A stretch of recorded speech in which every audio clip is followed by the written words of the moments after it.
Imagine करो आप और आपका फ्रेंड दोनों जिंदगी में कुछ टाइम पास करने नहीं आए, दोनों को लाइफ में कुछ बड़ा अचीव करना है, दोनों सेल्फ इंप्रूवमेंट पर ध्यान देते हैं और गीगल की वीडियोस भी देखते हैं। कंटेंट कंज्यूम करने के बाद दोनों मैसिव एक्शन भी लेते हैं। लेकिन प्रॉब्लम यह है कि हर रोज एग्जैक्टली सेम आवर्स पुट करने के बावजूद 2 साल के बाद आपका फ्रेंड आपसे बहुत आगे बढ़ जाता है और आप में उतनी इंप्रूवमेंट्स नहीं हुई। आपको समझ नहीं आता ऐसा क्यों है। हर रोज 6 घंटे वो भी पढ़ाई अपने बिजनेस आइडिया पर काम कर रहा था, आप भी 6 घंटे फुल कंसंट्रेशन के साथ काम कर रहे थे। आप दोनों दिन में रिलैक्स होने के लिए 1 से 2 घंटे रील्स या नेटफ्लिक्स भी देखते थे। तो आपको लगता है कि वो मुझसे आगे कैसे बढ़ गया? क्या वो ज्यादा इंटेलिजेंट है या फिर उसके जीन्स ही ऐसे हैं और साथ में वो हमेशा फ्रेश रहता है, लेकिन आप थके हुए। अब इसके पीछे उसके जीन्स नहीं है, मोस्ट प्रोबेबली इसके पीछे का रीजन है बायोलॉजी। और अगर आप इसके पीछे की बायोलॉजी समझ आते हो तो आप भी उसकी तरह रिजल्ट पा सकते हो। देखो, आपके और आपके फ्रेंड में टोटल 86 बिलियन नर्व सेल्स हैं, जिसका मतलब है कि पूरी दुनिया में जितने लोग हैं उससे 10 गुना ज्यादा नर्व सेल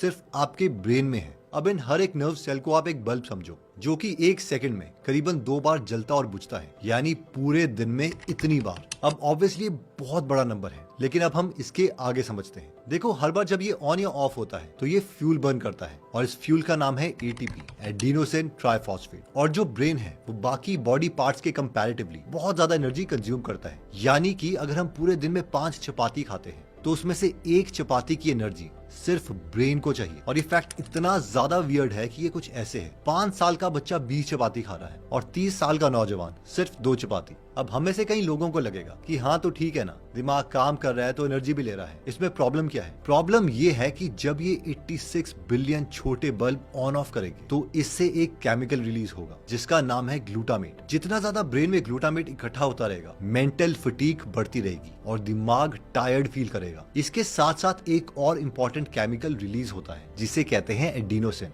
एडिनोसिन कुछ ऐसा है कि कार में जैसे फ्यूल बर्न होता है तो धुआं निकलता है, वैसे ही हमारा ब्रेन जब एटीपी कंज्यूम करता है तो वो एडिनोसिन रिलीज करता है।